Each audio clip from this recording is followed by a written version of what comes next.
Good afternoon. Welcome to Yusof Ishak Institute for today's hybrid seminar. The topic of today's seminar is Malaysia's economic and climate transition. It is organized by this institute's Malaysian Studies program and the Climate Change in Southeast Asia program. Our speaker today is His Excellency Nazmi bin Ahmad, who is currently the Minister of Natural Resources and Environmental Sustainability. He is also a Member of Parliament for Setiawangsa. He is currently the Vice President of the Parti Keadilan Rakyat. YB Nazmi has served on several parliamentary special select committees, which includes Budget, Defence and Home Affairs, before being appointed the NRES Minister in 2022. He has also authored a number of books, including a sort of a autobiography called Malaysian Sun, a progressive political journey into the heartland of Southeast Asia. Without further ado, let me invite YB Nazmi to begin his presentation. This way. Okay, Assalamualaikum, a very good morning, good afternoon to everyone. First and foremost, I'd like to thank ISEAS Yusof Ishak Institute, particularly the Malaysian Studies and Climate Change program in Southeast Asia program, for hosting me today. I can't remember which year was the first year I came over to speak. I was a state assemblyman many years ago. But I've always enjoyed the events held here. And there's always a lot of challenging questions. So I've decided that, to come back here for today. I think the topic of Malaysia's economic and climate transition is something that is of interest to a lot of people. Of course, one is because we all know that we are facing the triple planetary crisis. And basically, if we can do something, but it's a small window for us to act. And if we don't do it, and we do not do it sufficiently, then we do not know what sort of world we are leaving behind to our future generations. But two, it's also that a lot of the business sectors, the economic sectors, are being designed for that transition. And I think one of the common things, among many other things that we have between Malaysia and Singapore, is that both of our economies are trading economies. And if we do not make that leap, that transition, to have a green supply chain, to be able to participate in the new realities, then we will be left behind. So that is the economic imperative. So I will be speaking along in 5 themes. First is that as far as Malaysia is concerned, we look at sustainability as an all-hands effort for the Malaysian government. And two is that we are building the legislative and regulatory ecosystem that's needed. But third, we are also building the human ecosystem for this. Fourth is that Malaysia, being a federation, the states matter a lot, especially in the new political realities. Fifth and finally, ASEAN must also be all hands when we talk about this effort. So when we talk about sustainability, it is the focal point of the various policies and frameworks of the current administration. When Dato' Sri Anwar Ibrahim, the Prime Minister, came in office, he introduced Malaysia Madani and the Madani Economic Framework, and at the core of it is sustainability. We have also passed the National Energy Transition Roadmap last year, as well as the new Industrial Master Plan, NIMP, and we have the Hydrogen Economy Transition Roadmap, National Semiconductor Strategy, and so on and so forth. So this is something very much that is at the center of government, and it cuts across various ministries. And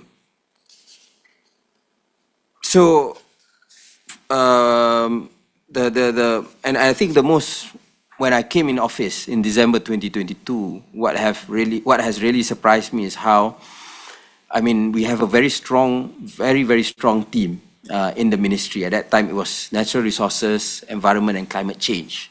So during the cabinet reshuffle last year, it was split into two. NRES is mine, but then there's a new energy transition and water transformation ministry, Petra, which is headed by the Deputy Prime Minister, Datuk Sri Fadilah. And this has allowed us to actually,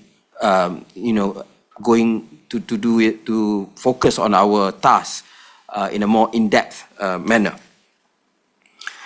But we also have to work closely with the Ministry of Economy, Ministry of Finance, Ministry of Investment, Trade and Industry, Foreign Affairs, and so on and so forth, because as I mentioned, of how climate change, of how the planetary crisis is now at the center of discourse, not just in Malaysia or ASEAN, but at a global level. And that is why we are trying to work. The main things, of course, not to work in silos, as I think all big organizations, all governments normally go through.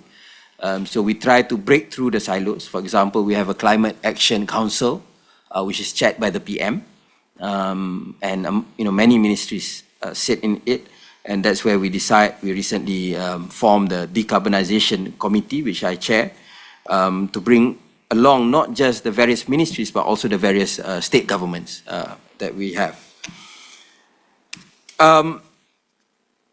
I think we have taken a lot of important tasks in just a short span of time. We've made a lot of difficult decisions. 2 weeks after I was appointed in December 2022,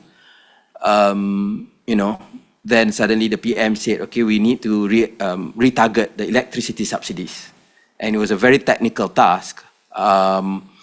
But we felt that the government was spending so much money on subsidies, and we cannot continue to give blanket subsidies.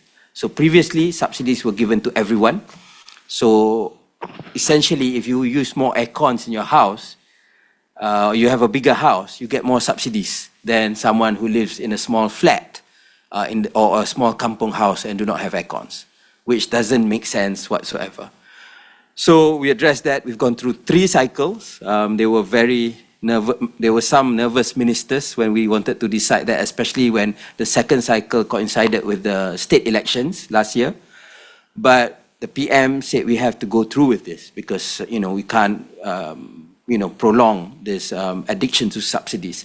Last year, it was estimated under the budget that we would be spending around 61 billion ringgit for subsidies, and this would include, other than electricity, diesel, petrol, even at one point, chicken and eggs in Malaysia were subsidized. But it ended up, because of changing prices, to be 81 billion ringgit, right? So I am at least happy that my team contributed to savings of about 4.6 billion ringgit when we did the electricity subsidy retargeting. And we are still protecting most of the SMEs, as well as about 85% of households, right? So there's still a lot of work to be done there, but I think we also know that we need to do it mindfully, and we need to be able to address this in a proper manner, so as not to earn a backlash.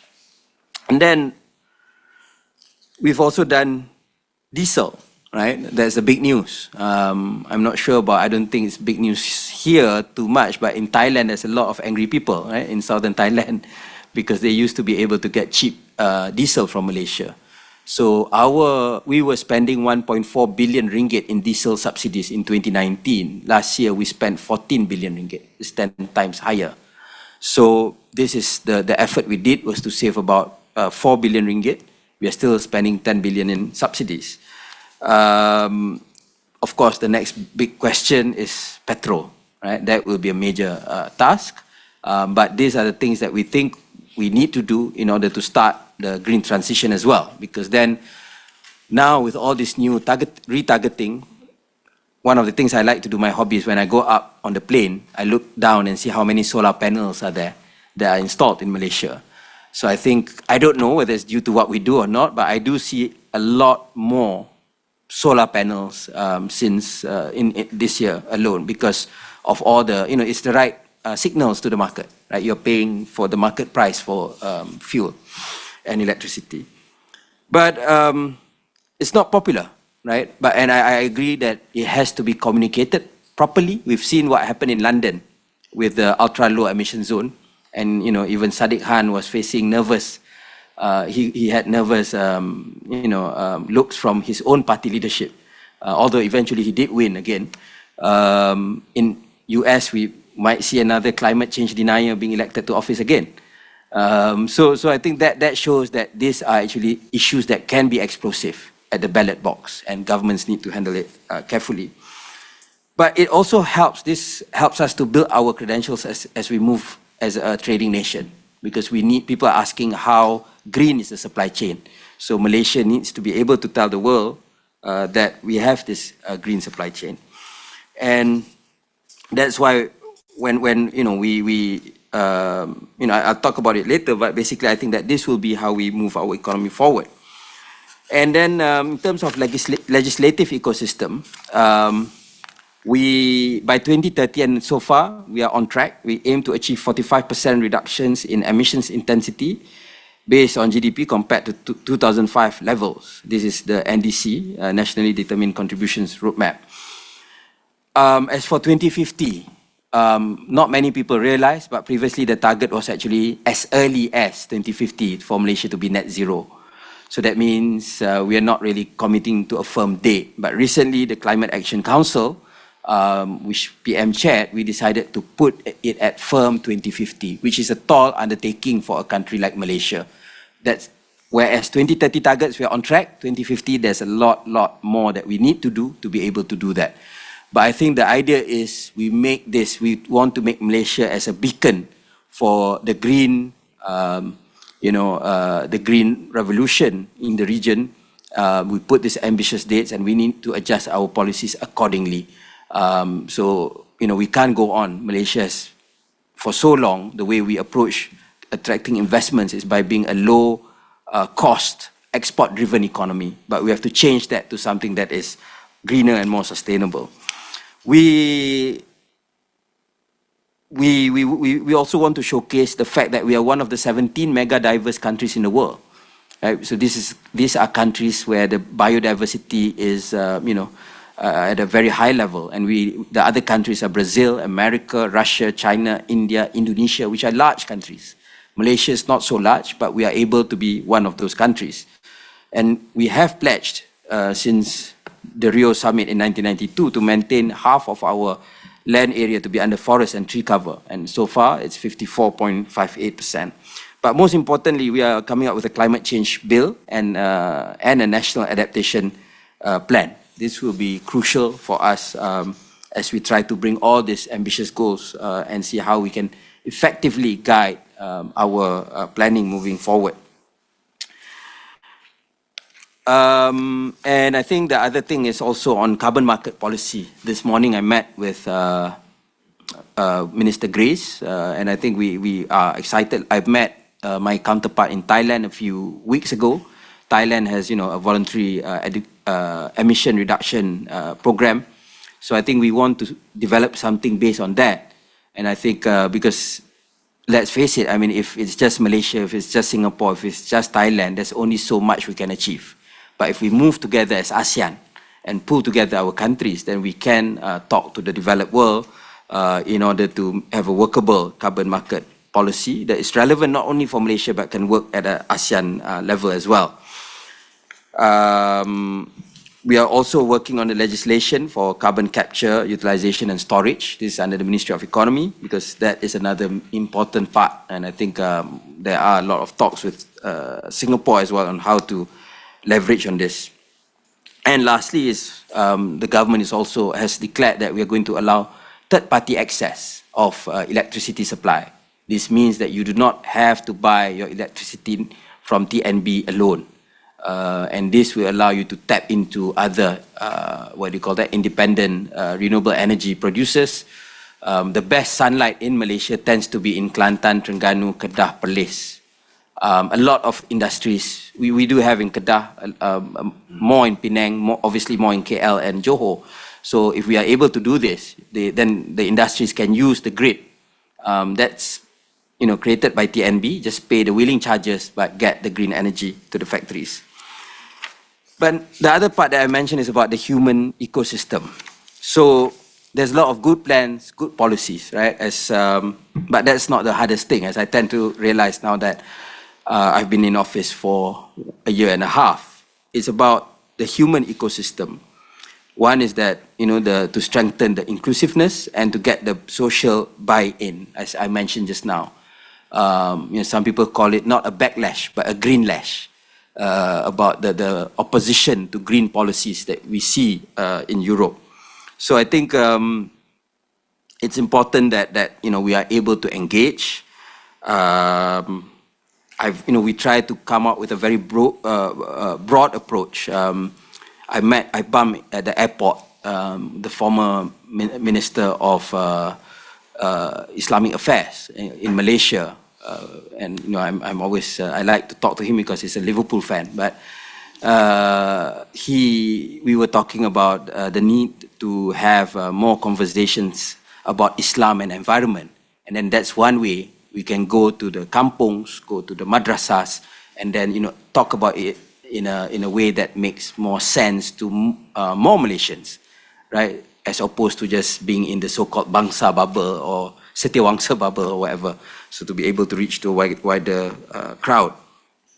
So it is a battle for hearts and minds. We've also, we've had a consultative panel for climate change where we bring in various NGOs to sit in, to present their views. They were a bit nervous. Some of them said, can we still criticize the government if we are sitting in this panel? And I said, yes, you can criticize the government. It's two different things, but we are trying to listen to as many people as possible. And realizing that when people keep saying that we need to create more awareness among the youth, it doesn't necessarily apply to every part of or every sector of the youth in Malaysia. A lot of them are very aware. And so we've started a youth climate change cluster. So it's 30 and below. 35 and below. Yeah, can't remember which definition of youth did we use, but basically the idea is that we can get the input as 18 to about 30. We can get their input about how they view these issues, because that always tends to be a generational disconnect about these matters. So I think that is what we are trying to address. And also there are things that we need to address. I mean, we've done some engagements, but we recognize that more needs to be done. Women, orang asli, so that no one is left behind. I think that's the idea. You talk to someone in KL and they say, oh, why are we doing this to the monkeys? Why are we shooting the elephants? I mean, even just to move the elephants, right? We have to, but if you talk to, we have to, at least give a tranquilizer to the wildlife. But for the orang asli, it's a matter of life and death for them. I mean, there are tigers, elephants, conflicts there. So states matter, and this is something that perhaps is, slightly different, right, between Malaysia and Singapore. We have 13 states. Many people say, let's just solve this the way we solved oil and gas in the 1974. 1974, the government had a 2/3 majority in parliament. It was very different, right? Even now, it's a post-election coalition. Within the same parties, there are various views, right? And so I think we need to be able to engage and involve the states. And some states have been very, very advanced. Okay, I know a lot of people talk about Sarawak, but Malacca, for example, they've done very well because they've been very hands-on in terms of what they do with the environment. So like when we do our low carbon city, low mobility program or any green program, they tend to win most of the awards because they give a lot of support to their schools, to their institutions to do it. and in the historical heart of Malacca, where you have the Formosa and the Dutch and British colonial buildings, they have created a 54-hour car-free weekend. KL only does it for 3 hours. I'm a KL MP, so but Malacca is doing it at 54 hours, right? It was controversial, but the chief minister decided to go on with it, and I think that is something that we need to go down and see how are certain states being able to move very fast. Plastics, I think Selangor, KL, Penang, Johor is moving very fast, but not so much with other states. So these are the things that we need to do. Ipoh is working on creating a donut city framework for Ipoh. So again, a lot of interesting things are happening. And so, I mean, the states, obviously, they want to embark on carbon trading and whatnot, but we say we need a national framework, because at the end of the day, the federal government is answerable when we report to the UNFCCC in terms of the nationally determined contributions and whatnot. We've done 2019, the government at that time introduced the ecological fiscal transfers. For the first time, previously, what we give to the states from a federal government to states under the constitution until today is only two things, right? The capitation grant based on the number of people you have in the states, but there's also MARIS, which is about the road mileage.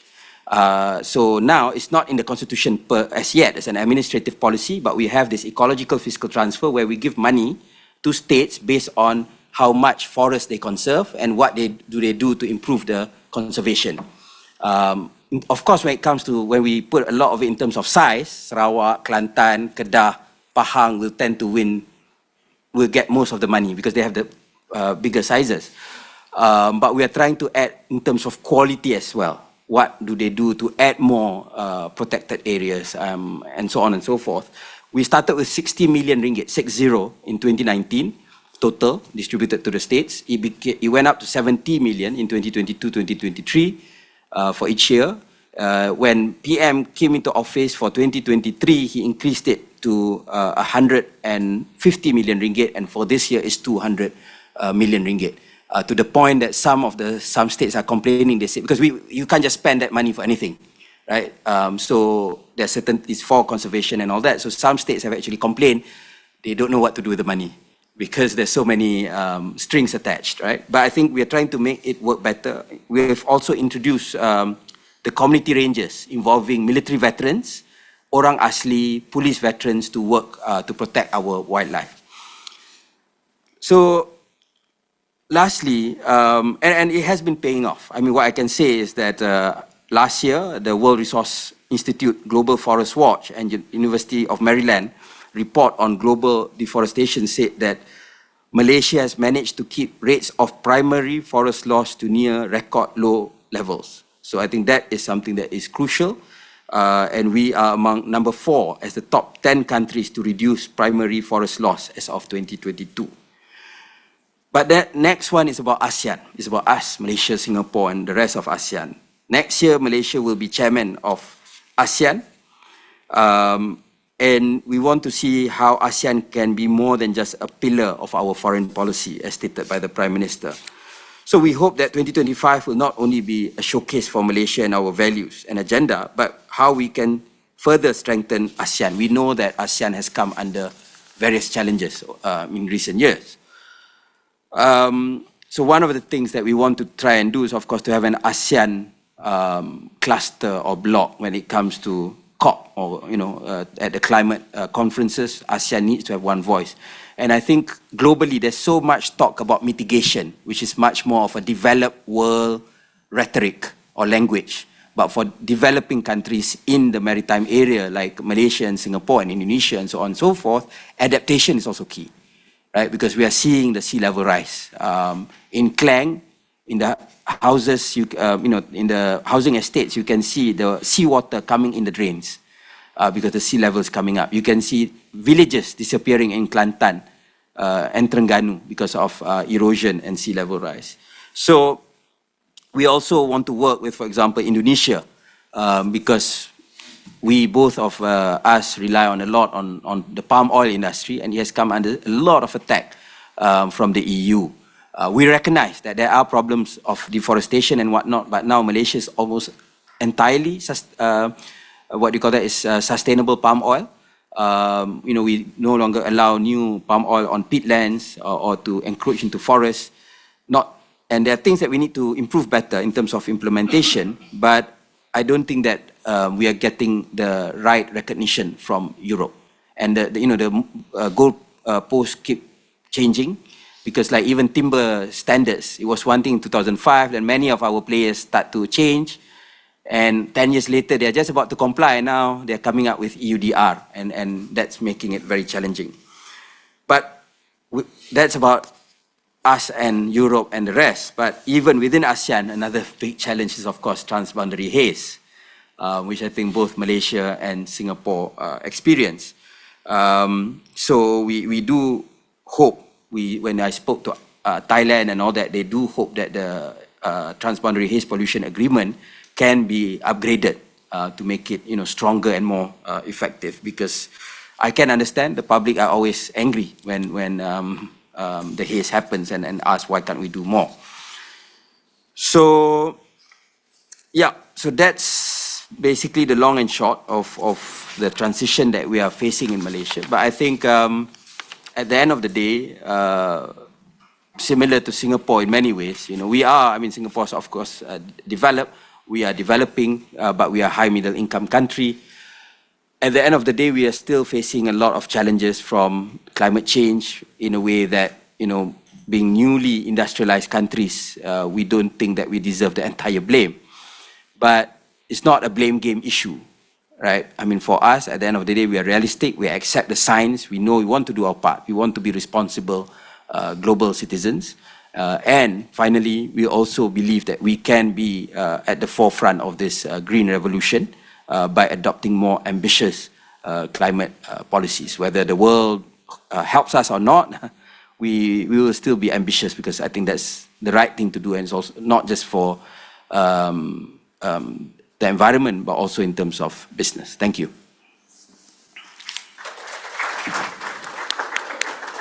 Thank you, YB, for that very comprehensive presentation on the landscape in Malaysia for energy transition and climate change.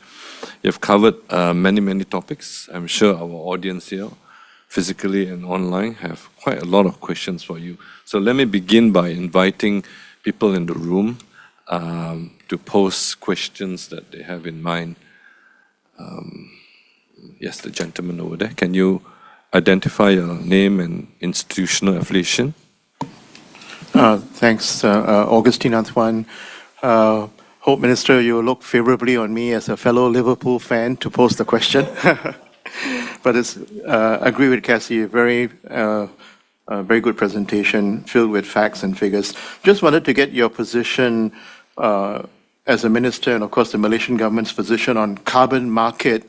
And should the carbon market be guided by market forces, or should it be guided by regulation? Because there are some observers, even within Malaysia, who feel the government should take a more direct hand in regulating carbon emissions. Thank you.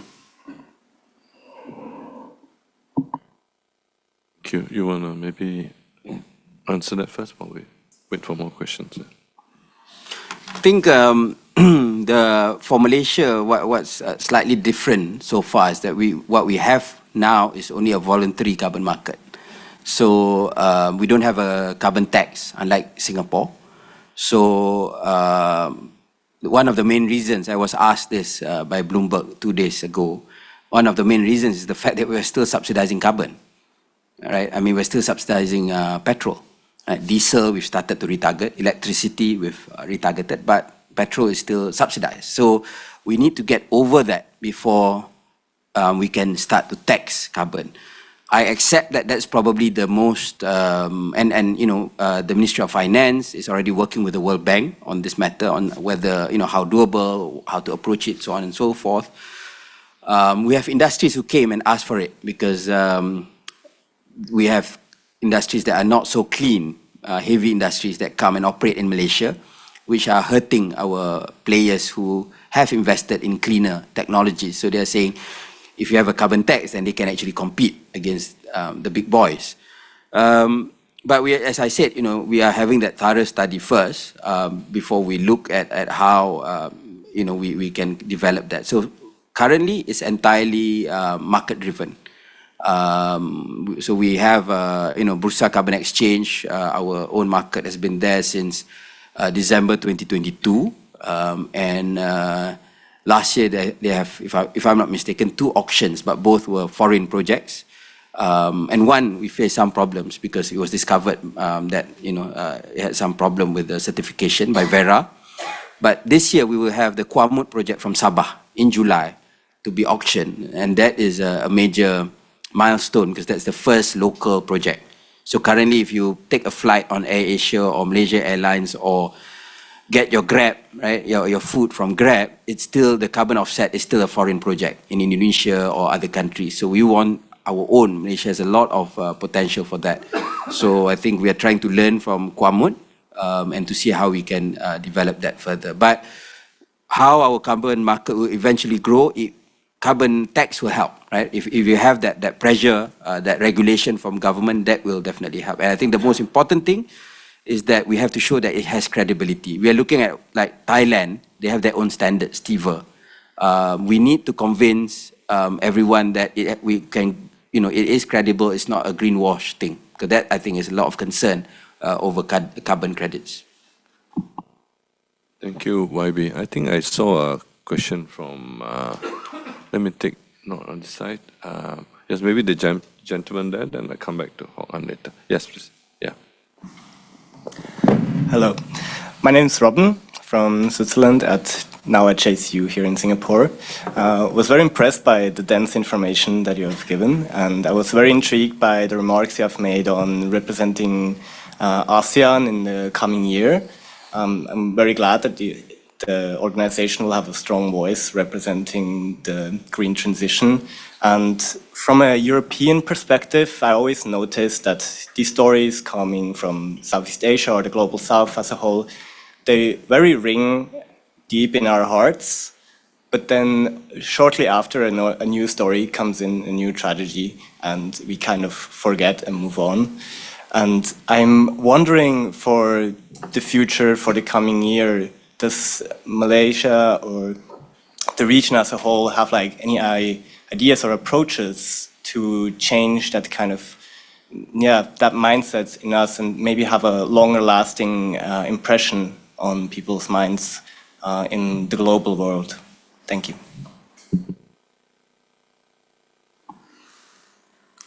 I think on a broader look, I mean, Malaysia is on its own is a relatively small country in the big scheme of things. So how we've been able to be sort of relevant globally over the years. I mean, even when things like apartheid, when we were just independent, we became a major opponent of apartheid. And then later on in the 80s and 90s, during Mahathir's time, we became sort of the voice for the global South, is by speaking out and speaking loudly. It's like as typical Malaysians, we are quite small, right? So you have to be loud and to be able to be heard. But that I think, disappeared for many years. And then we were trying to compete with the UK on who has as many prime ministers as possible, right? So that again, I think, just as it's a natural thing where the focus was lost. Any government will go through that problem. So now that things are a bit more stable, I think we hope that we can bring that voice back, and I think the Prime Minister is working very hard at that. And I think, as I said, our approach is simple. We will continue to repeat the issues of climate injustice. The sense we have is that Europe has deforested for hundreds of years. And Europe has also deforested our forests and also taken your oil and our oil. And then now, as we are just starting to develop our own resources, suddenly there's so many things that we can't do. But we accept climate change is real. We are not denying that, unlike certain superpowers. But we are saying, how can we be assisted, right? I mean, I think that's only fair. And I think when Malaysia speaks, it's not just so much. I mean, yeah, people would turn around and say, no, but you're not poor. I said, yes, we're not poor. We are high middle income. We definitely would love to get more assistance. But a lot of other countries, on the current definition of small island states and least developed countries, a lot more countries do not qualify. And I think that's totally unfair, right? So we will continue to talk about that. But at the end of the day, we are probably realistic enough to continue to be ambitious and to realize that we need to achieve a lot of these things on our own. Because like, the $100 billion a year, which has been promised since 2009, I think, a year, right? So it's not there. So we will continue to do that. And I think we have our own challenges and we need to go through that. But we remain committed to address climate change and the environmental issues that we face and the world faces. Maybe. Hong An, you had a question. YB Nazmi, it's good to see you again, and thank you so much for your presentation. Thank you so much for being so succinct with your remarks as well. So I think I will also, giving us some more time, and if I may be a bit greedy, to ask you 3 questions.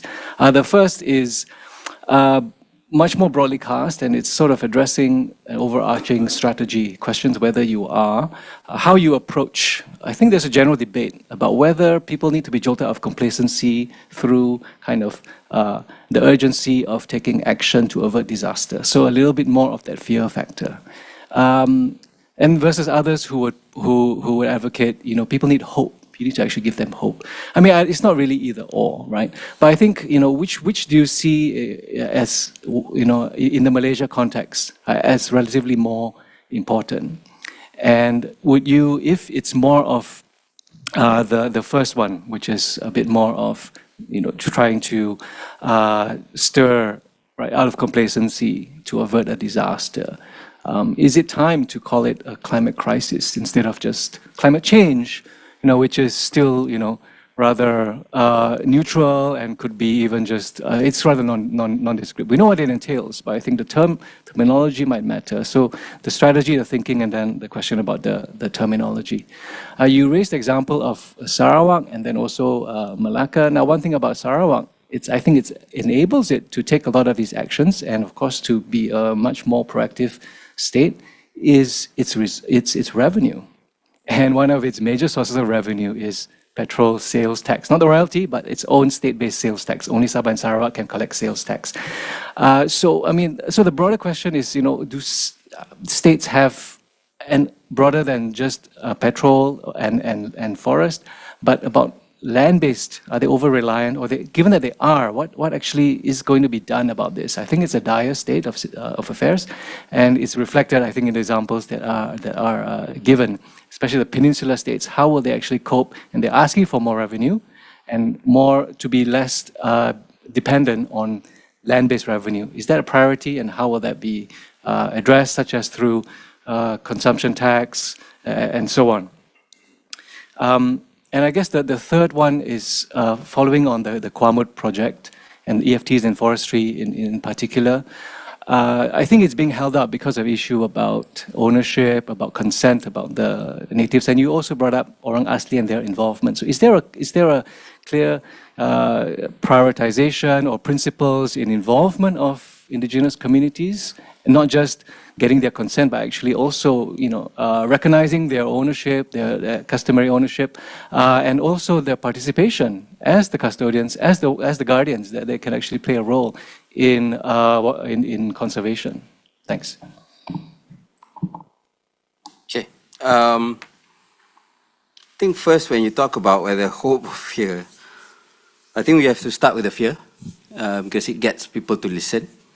When you tell a story, you have to start like as if it's a ghost story or something.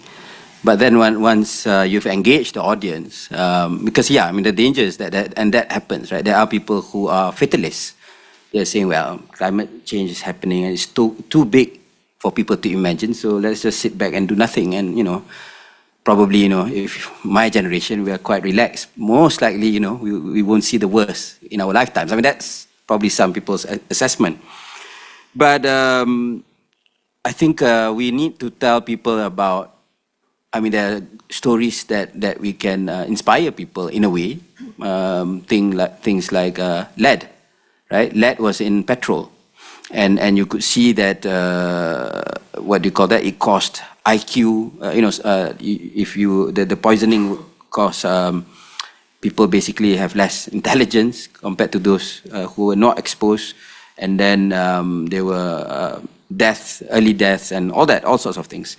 And it was only realized, I think, in the 80s in a big way. And Algeria became the last country to actually ban it in the planet. So we've succeeded in that. Then we have the ozone layer. I mean, unless, well, people of my generation will remember that was among the first environmental issues, during the Rio summit and all that. And now I think within this decade or next few years, the ozone layer will be, repairing as a result of all the bans on CFCs.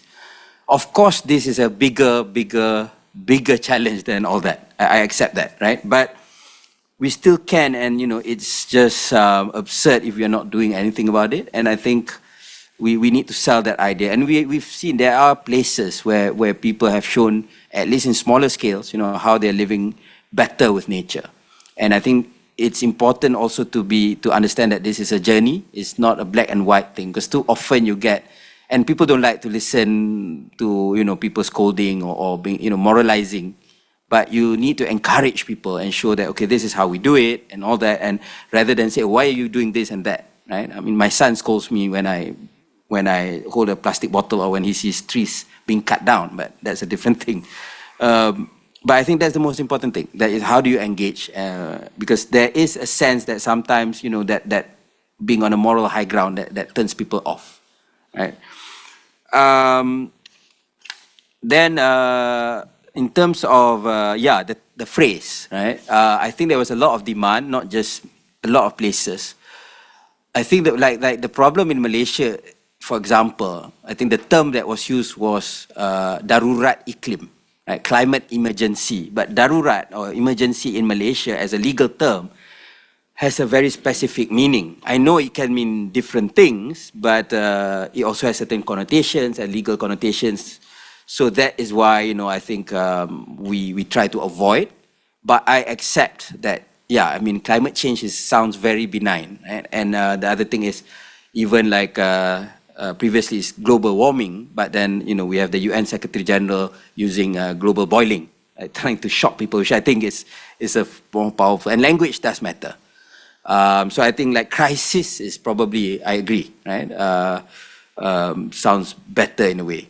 But I mean, there has to be a whole discussion about this, about the terms. You wrote about this, right? About the revenue. Yes, okay. So I wouldn't say I read it entirely, but I did.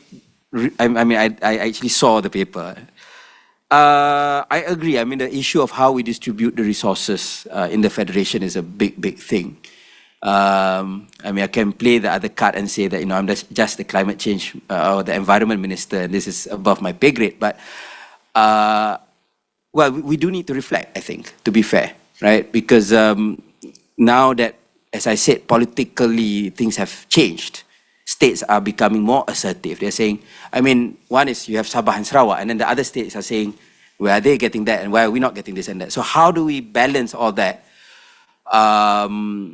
And also deal with all these things. So I understand your point, and I think it's something that we really need to, one of the, maybe how we relook at the federation, right? But I don't have a short answer for that. But I certainly think that because a lot of our structures, a lot of our revenue framework, this was 1957, or 1948 in fact, right? So I think how do we reflect on that is very, how do we make it relevant to address the issues of the day. In terms of involving the indigenous people, free and prior informed consent and all these things, I think there is always a danger of them being sidelined. And because, these things are very technical, so people try to just blur and, trying to mislead or, because it's a very complex. I mean, for me, I find it very technical, right? So how do you involve and engage? And there's another thing overall about the use of language, about the use of how we engage, not just the indigenous, even ordinary Malaysians. So, but yeah, I mean, getting their involvement is very critical. So like I said, they are on the front lines.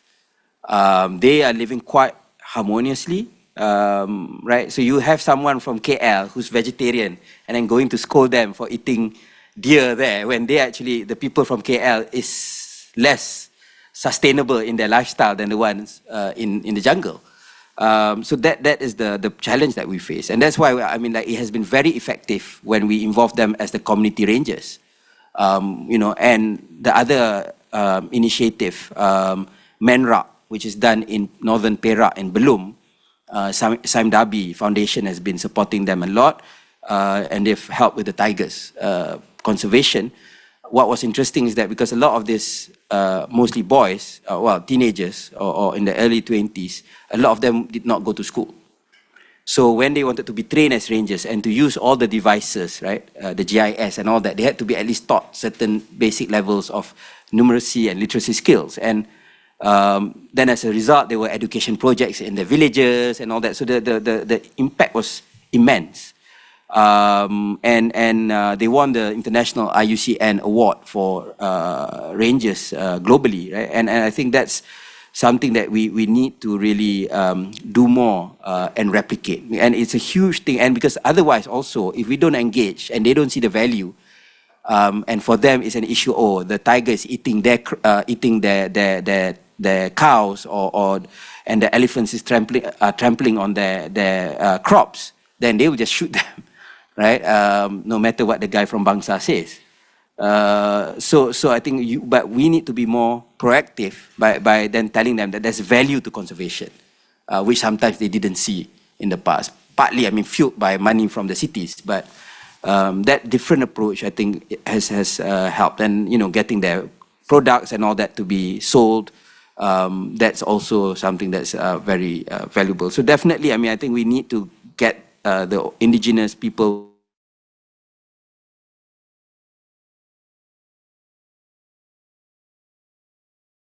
the orang asli or the orang asal, to be totally disconnected from the ground, and there's so many problems with that. Thank you.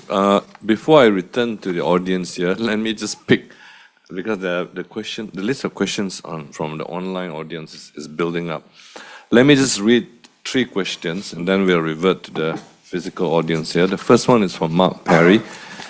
Is Malaysia considering nuclear energy? That's question number 1. Number 2, for Madeline Chen, what are the deciding factors and challenges in deciding on the proportion of energy mix for Malaysia to transit to a lower carbon future? It's a rather technical question. The third question would be from Kai Ang. Does the minister see any dominoes effect on neighboring countries like Indonesia and Brunei following the footsteps of Malaysia in abolishing their fuel subsidies? 3 questions from our online audience. Okay. Nuclear, short answer, we are restarting research and studies into it. We had always, for many years, research on nuclear energy. When Tun Mahathir became Prime Minister, he stopped a lot of the research from happening. I think that's also on the back of Fukushima and all those things. We are not saying we are confirmed to go with nuclear, but we think, and you know, even a lot of environmental politicians who used to be anti-nuclear are now relooking their opposition to that. But obviously the issue is the waste. How do we manage it? In terms of energy and emissions, I mean, there's no emissions, and you get a lot of energy from there. Ideally, I mean, from what I know, SMR is still being, I mean, very, you know, that's not really commercialized. It's not really commercialized yet, the small modular reactors, but that would be our dream, right? To have the small units as opposed to the huge plants that we used to see. So yes, we are starting the studies again, because we had that when we stopped the research, we had even Malaysian nuclear scientists who are, they studied in Oxford and Cambridge and all that, they ended up doing other work. Well, some probably migrated to Singapore or other places, because they don't have the opportunity to do the work that they wanted to do in Malaysia. So now I think we are hoping to tap back into those resources. In terms of consideration for our energy mix, currently we are about 40% coal, 35%, or rather 40% gas, and then 35 to 40% coal. Then you have solar, hydroelectricity, some biomass, right? But we have declared that there will be no new coal plants. So that's one.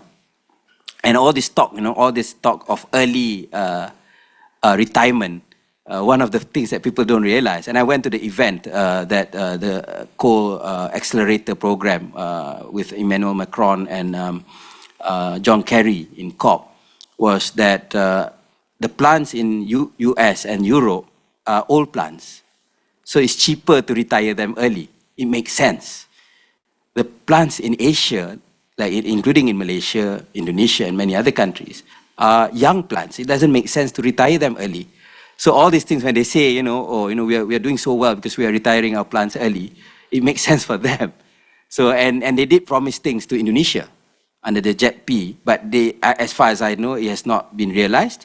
And then last year when I went, they were promising things to Vietnam. So when I spoke at the meeting with Macron, I said to him, we'll wait and see what happens to Vietnam, and then, then maybe we'll be on board.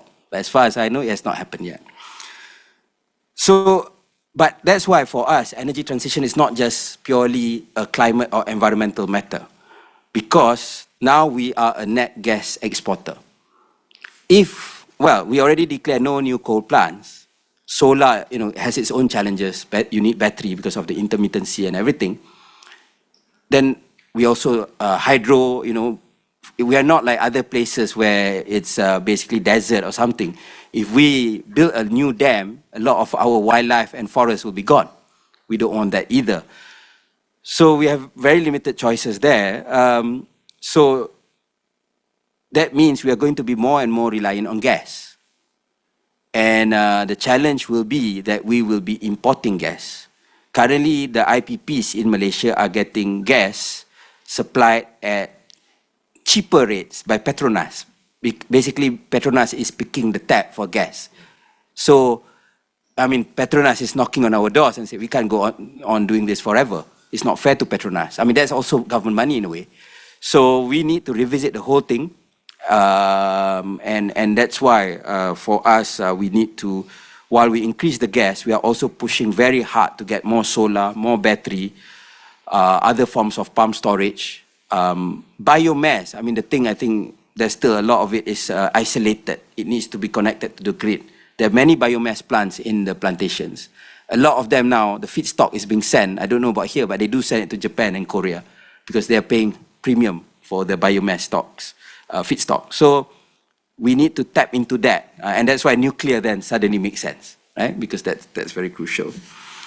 The domino effect for the fuel subsidies, I don't know. We are already one of the cheapest price. We have the cheapest prices for fuel. I don't know about Brunei, but otherwise, we are certainly the cheapest in Southeast Asia. So that discrepancy, it was worthwhile. I think that people are quite, the enforcement is quite strict at the border in in northern Malaysia.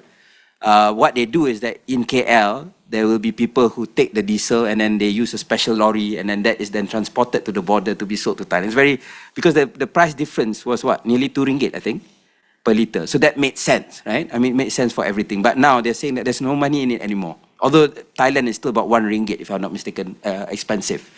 So for us, I think it only makes sense. And in terms of inflation, like the electricity tariff retargeting, it was fortunately the rate has been stable. For inflation so far, we said that because the logistics that supply the food and everything, that one is still getting subsidies. So we've seen massive drop in sales of diesel at the petrol stations in the north. So far, inflation I think has been quite okay. So, I mean, hopefully, touch wood, we can continue to see this, and because we need to have other retargeting of subsidies for other things as well that we need to do in order to have more money to spend on development and the crucial sectors. Thank you, YB. Let's get back to this room. I think Francis first, and then followed by this lady. So Francis Hutchinson, sorry, from this institute. Thank you very much for coming to spend time with us, YB. Having the chance to talk to you and interact with you like this is a rare privilege. I have two questions and then a comment. So the first one is, could you share with us your thinking on the policies in terms of the environment and sustainability on behalf of the state as a consumer? So you employ at least 1.2 million people, and the choices that the state makes in terms of the vehicles that it uses, the type of energy, where it comes from, even inputs and supplies, these sorts of things have a very important environmental impact. That's one. The second is that you've mentioned a lot of different types or sources of energy. Is there any discussion on wind power? And what's some of the thinking, and could different parts of the country be better at this than others? And I guess the last point is more just a comment, and this kind of brings together some of the things that we've been talking about, and that is revenue generation for state governments. So I was very intrigued about this 200 million ringgit kitty that you mentioned. But if we think about one thing that the state governments have, that is land management, when we think about solar power, marrying solar power generation with land management could be a very interesting source of revenue for state governments that would then help them diversify and then perhaps also be less reliant on perhaps timber and some of the other things like that. So just if that's at all of interest and if there are any discussions on that. Thank you. Yeah, maybe let me append by inviting you to pose your question, to add on to Francis. Yeah. Thank you. Good afternoon, Minister. Assalamualaikum. I'm Halina from the APAC Secretariat. I'm sure you're well aware that the Secretariat, the Asia Pacific Economic Cooperation, is an economic forum which we aim towards a sustainable trade, investment, also economic in the region. And this also includes the aspects of climate change.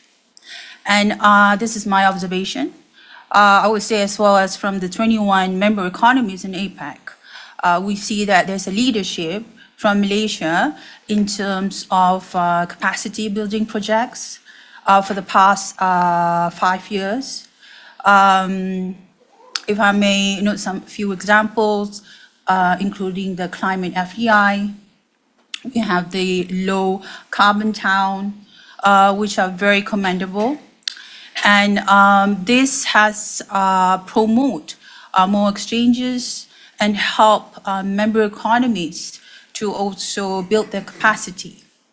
And I really hope, as well as the other member economies, that Malaysia can continue this momentum. And also to complement the upcoming works on climate change in ASEAN platform. Thank you. Well, yeah, that's more of a comment. Maybe you can add on additional initiatives that you plan to have at APAC. Well, I think one is first in terms of looking at the state or the government as a consumer. I agree. I mean, because the government has scale, right? I mean, that's it's a huge footprint in the economy. So this year we are starting our procurement of EVs. That's what the PM announced last year. And I think one of the challenges that we faced was that, trying to push through EVs, we face because it's something new. For example, the fire department became very nervous. And I think fair to them. I mean, because anything goes wrong, then they have to face it. So that has sort of delayed some of the approvals. Also, in terms of the Energy Commission, also initially took some time. So, but it's also chicken and egg, right? Other than Petronas, which through Gentari, their renewable energy wing, they do invest in charging stations. And Petronas is, of course, government-owned. It's not responsible. I mean, they don't answer to any shareholders. So they could invest in a big way. But like even TNB, which is a JLC, a government-linked corporation, but they're listed. When we push them to invest more, they say, you know, we have our own problems because we have to go back to answer to the shareholders. You know, because a lot of routes outside Klang Valley still do not make money, the EV charges. Right? So those are the challenges. But they have in other ways. I mean, TNB I think is procuring nearly 1,000 EVs, and then obviously it's good, right? Because they are selling electricity, so they want to promote EVs. Why give money to Petronas? Then you also have obviously other companies, GLCs, post Malaysia's, which is well now private, but they are also buying a lot of electric vehicles, including motorbikes. So that will be, I think, important because the moment I think government buys it and more government cars, I think there will be pressure for charging stations to be developing faster. I mean, it's a chicken and egg situation. Another thing, you know, it's a small thing, but which is we have circulars that we're not supposed to use single-use plastics, which includes what do you call that, mineral water or drinking water bottles, right? But the difference in price between that, obviously you have the other one is just basically just using a water filter or something, or a jug. But the other one is to use, you know, the box, like a milk box, but a milk carton, but it's actually water. But the price differential is quite big. And as a result, it's between a choice when you talk to the caterer. I mean, this is something so basic, but so the caterer you're looking is between, can we have extra chicken or can we get ecologically friendly, environmentally friendly water, right? So it's a choice down there. So in reality, a lot of ministries don't really do that. So we are trying to push the circulars there. I'm trying to remind them again, but I think that's where things like what Europe is doing, plastic tax, makes sense because then the price will be more competitive. I mean, that's a small thing, but the rest, you know, we do have like in terms of green procurement policy. The government's supposed to procure a certain number of products that are green. There is this one local furniture company that used to supply schools furniture. When it goes to the second generation, the son, he wanted to do something green, right? So things like that, because we know when schools buy the tables, desks, it'll be in a big way. But now, you know, not enough yet are doing the green furniture. They're doing the conventional ones. Wind. There has been, I mean, I think TNB tried on one of the islands, Perhentian or something. They wanted it to be an environmentally friendly island and showcase it, but it didn't generate electricity. Let's put it that way. So, but I'm not. I mean, I don't say that, you know, science might change. We might get better wind turbines that can be more sensitive, but the speed that we have here near the equator is not enough. There are in Indochina, and that's why I think, you know, Singapore is also talking about buying from Indochina wind energy in that sense. In terms of state land, you know, putting solar panels, the comment on that. Yeah, and the other thing, and I think I made a point when the PM was giving, when we PM, the Menteri Besar of Kelantan and myself and some other ministers, we were getting the briefing on development of Kelantan during Hari Raya. So of course, you know, Kelantan, we are giving a lot of money for flood mitigation, 2 billion ringgit, and then to repair the water supply there, about 500 million, so on and so forth. So, and they have also degazetted a lot of the forests. So I just spoke a bit, I mean, in a nice manner. I'm very passionate about Kelantan. My parents are from Kelantan. So I told the meeting, I said, you know, we just have to be careful that if you degazette and then you take the log or minerals from that forest, you get 500 million, you get, I don't know, 600-700 million, but then the floods become worse, your water supply becomes worse, and then you come back to the federal government and ask for another 3-4 billion, then it doesn't make sense for you to develop the forest in the first place, right? But of course, in terms of short-term profit, it makes sense. But yeah, so I think we have to change the mindset as well. In terms of what we are doing in what we can do through APEC, I mean, thank you. We hope we can do more, and certainly, you know, we would like to use that platform to reach out because of the bigger reach that you have to see, how we can share best practices from other countries as well. Thank you. Let me kind of like try and get more questions from here, the audience here. Any more questions? Yes, Linda. One. Yeah, thank you very much, Minister, for your comprehensive remarks. I'm Melinda from ISEAS. I would like to seek more elaboration from you about your views on ASEAN and a common response to COP. As far as we know that every year ASEAN issues a joint statement to COP. Do you think this is enough, only issuing a joint statement, and what can ASEAN do more in terms of responding to COPs? Thank you. Well, I think we definitely want to go beyond that. I think, and now we have the ASEAN Climate Center in Brunei. I think we need to go into a deeper dive and see what can be done in order to bring out the voice of ASEAN in a stronger manner. One of the things that were mentioned is that there's so many of these blocks already and there's a limited time. So how much can we get in? Can we still be squeezed in, right? We have, to make it really productive. You have the Arab League, you have the EU, you have, so many of these blocks are talking, and African Union. So I think really I think if we focus on adaptation, as I said, because adaptation tends to be the stepchild of climate change, right? Mitigation is always the favored one.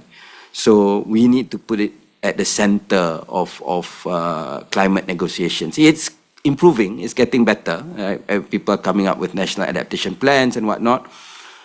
But how do we look at it from a bigger perspective? And if, mitigation, there's that catchy, not more than 2.0 degrees Celsius and ideally 1.5 degrees, it's boiled down to something that's very tangible.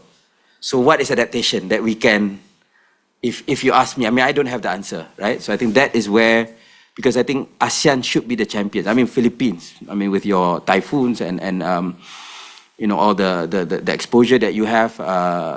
So the adaptation is very critical, and I think we should be that champion, ASEAN.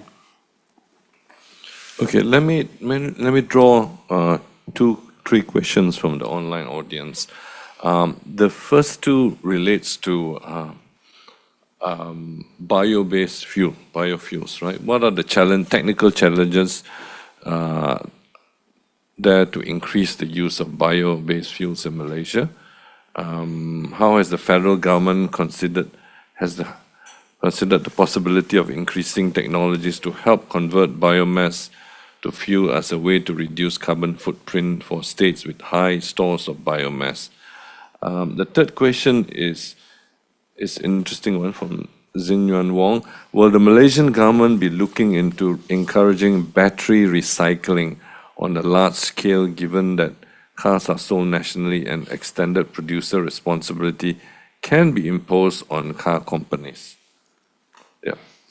Okay, in terms of bio-based fuels in Malaysia, there's been a long effort in terms of, for example, incorporating palm oil into our diesel. But I think, if I'm not mistaken, Indonesia has gone further, partly because the supply, the size of that.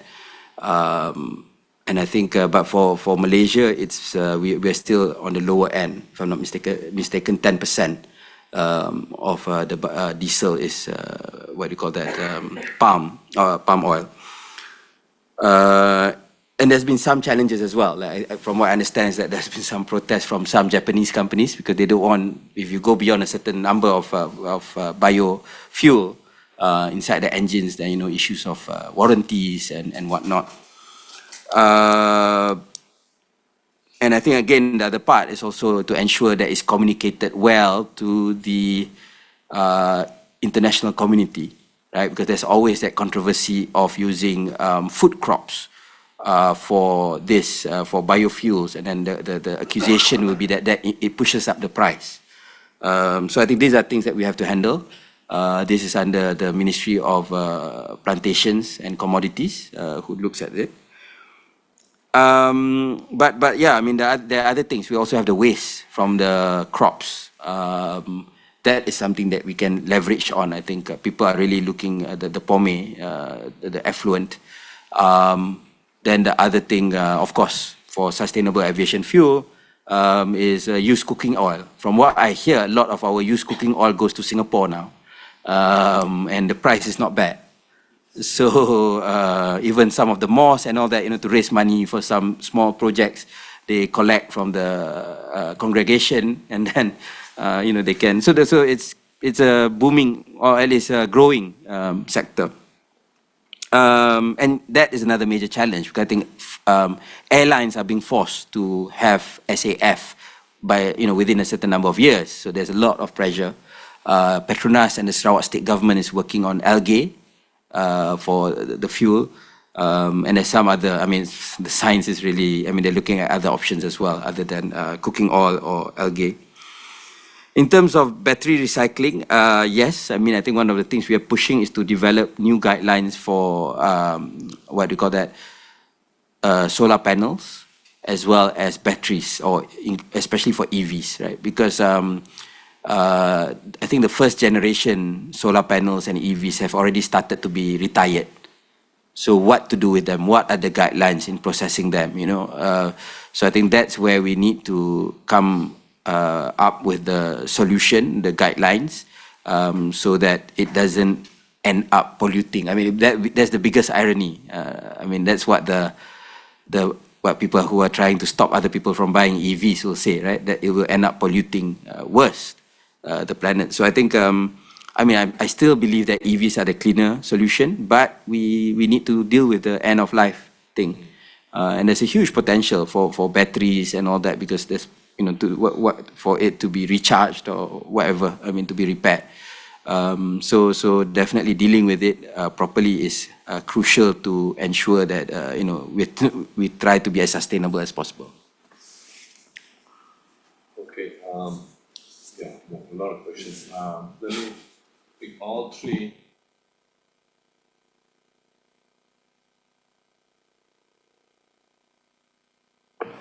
Good afternoon, Minister. My name is Mirza Huda.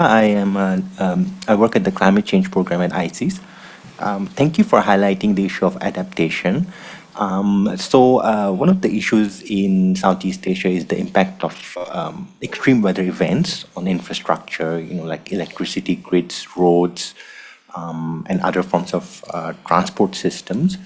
So I was wondering what steps Malaysia is taking to make its critical infrastructure more resilient to these extreme weather events. And given that, ASEAN is planning to connect its national electricity grids through the BIMP project and the ASEAN Power Grid, what can ASEAN collectively do to make their infrastructures more resilient, particularly the regional infrastructures?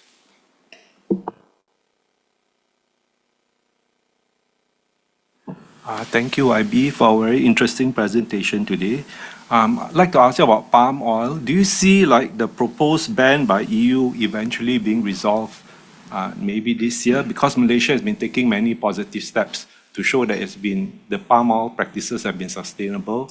And if the EU market is closed, does Malaysia see exporting to perhaps India and China as strong alternatives? Thank you.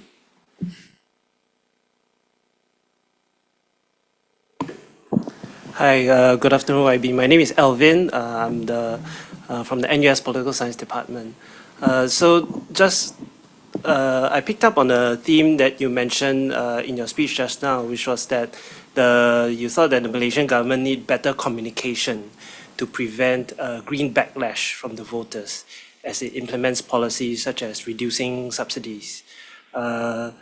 And I think this will be very important moving forward as the Malaysian government wants to reduce fuel subsidies.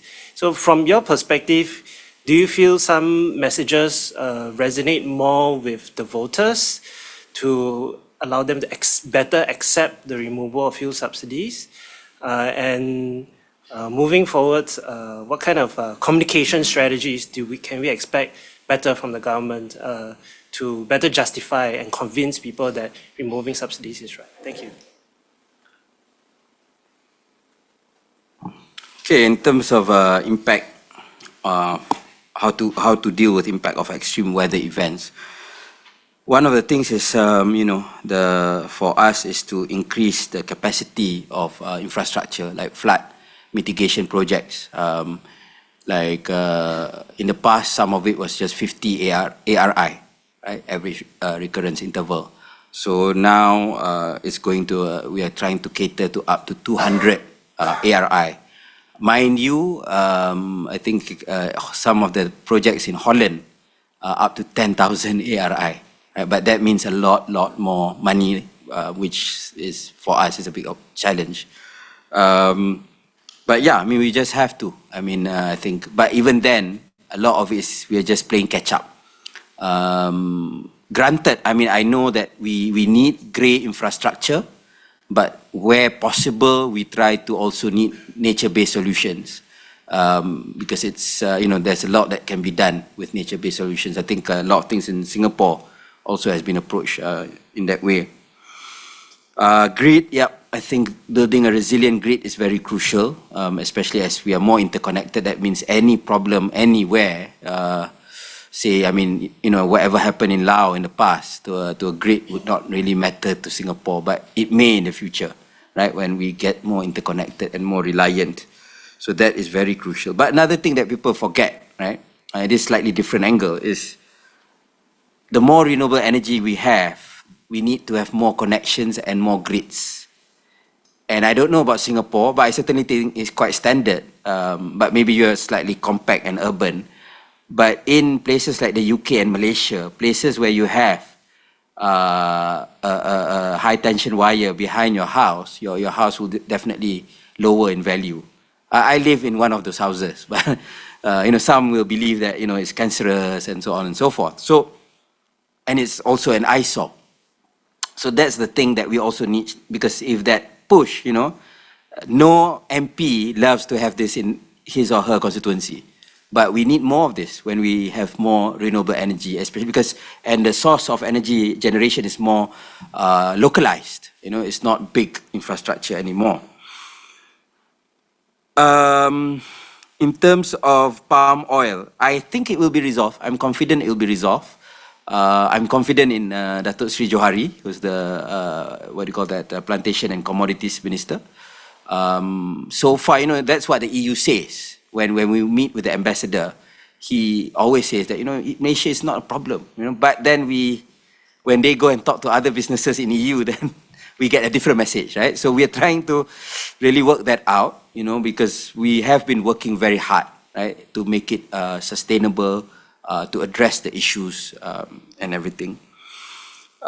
In terms of green backlash, how do we communicate better? But one is just the policy as well. There has to be better compensation.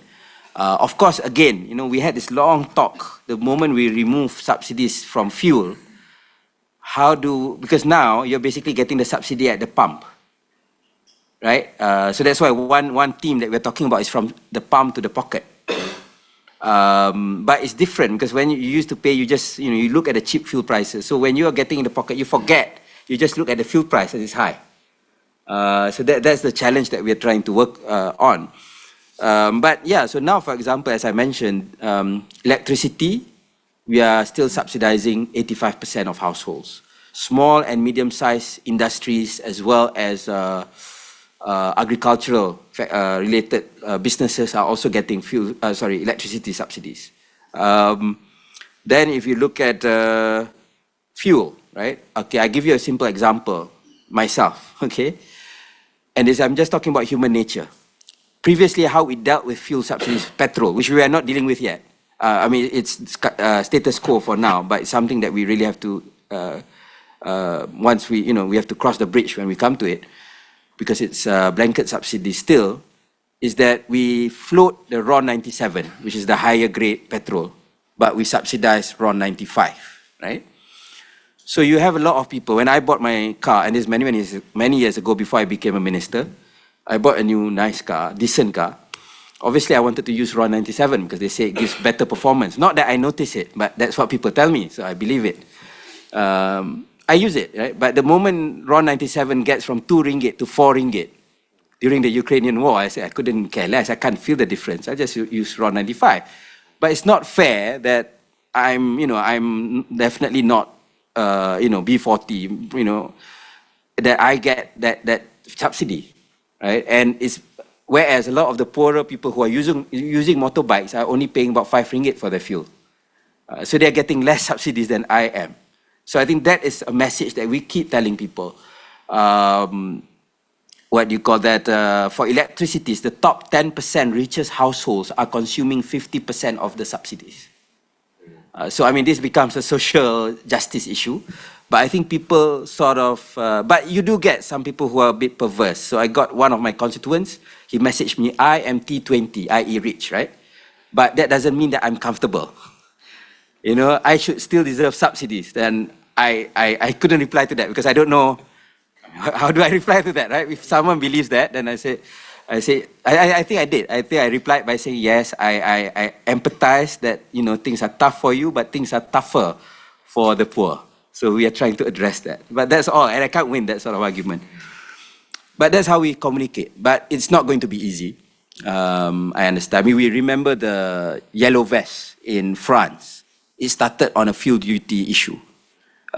Because I think there were a lot of these fuel duties which were put in place by Macron and in the name of sustainability, but then, there's a sense that the rich were getting taxed less and everything. And yeah, so that was created a whole major issue. So I think, yes, we have to tread very, very carefully when it comes to this.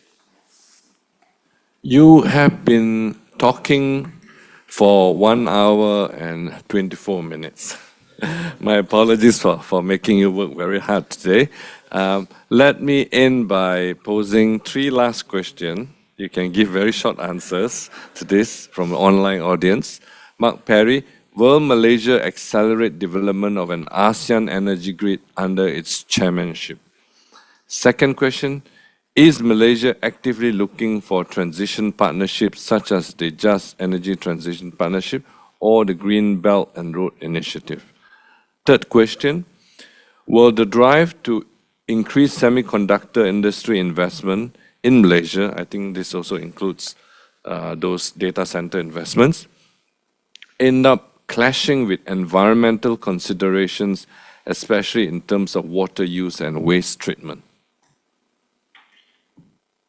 Thank you. In terms of the ASEAN power grid, I think that's the idea because for us, it makes sense, right? I think because basically we are at the center of the region. So if you're talking about bringing in from Indochina, from Thailand on one end, and then, Malaysia will be part of the solution, whether it's to Singapore. I mean, Singapore will be a high demand for that.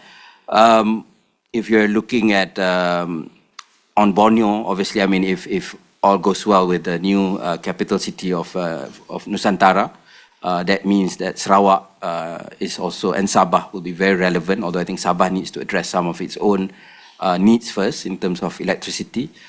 Sarawak will also be supplying to Sabah, and obviously, the talk of Sarawak to Singapore and Sarawak to Peninsula in terms of electricity. That will all be very crucial. So it is in our interest, I think, for us to finally, I mean, the talk of this has been for many, many decades, but now the prices and also the imperative for sustainability make sense for us to go through with it. Which side will we pick? I think we are open. I mean, I think Malaysia has always been open, whether it's with the Green Belt and Road Initiative or the JETP and all that. We are quite open. We, as far as we are concerned, we want to work with everyone in terms of growing our economy. As I said, we are pretty much a small country, so we are quite pragmatic in that sense. I think nothing has changed in terms of our foreign policy. In terms of data center, that's a good question. I mean, that's been raised by many people before. So I think one of the things is obviously, and to be fair to the data centers as well, we are becoming more selective. So we are not just getting, we want them to come with more added value, not just mere data centers. So if they have more things on AI or certain things, obviously in terms of direct jobs, employment, I mean, people you don't get that many, but you do get, they need an ecosystem to service them and all that. And I think that will be good for the country. But most importantly, one is that they also are demanding for green solutions, because they also have to report. You know, the Amazons of the world and Googles of the world, they also have their own sustainability reports and targets and net zero targets. That's one. TikTok, I mean, a lot of them, and they are doing all sorts of things in terms of trying to make it more friendly to the environment. But the other thing is the fact that we are removing blanket subsidies. I think that also helps, because previously when people came to Malaysia to invest, one of the attractions was the low cost, low wages, and including low cost of utilities. But the moment, you know, we are removing blanket subsidies, that's no longer the attraction. And that's the thing, we do not want to compete on that anymore. I think just as I think, even Japan, Singapore, Taiwan started just as Malaysia did on the low cost, low wage, low value chain. But as we move up, right, I mean, we want also to be part of that journey to add more value to the investments that we get. But for us, I think it makes sense to have the data centers there to build other related industries, as opposed to merely looking at having mere data centers. Thank you, YB. You've worked very hard.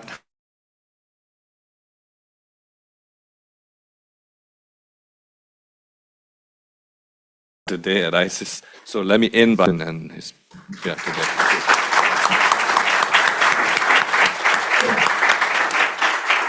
With that, I officially close today's event. Thank you. Okay, thank you.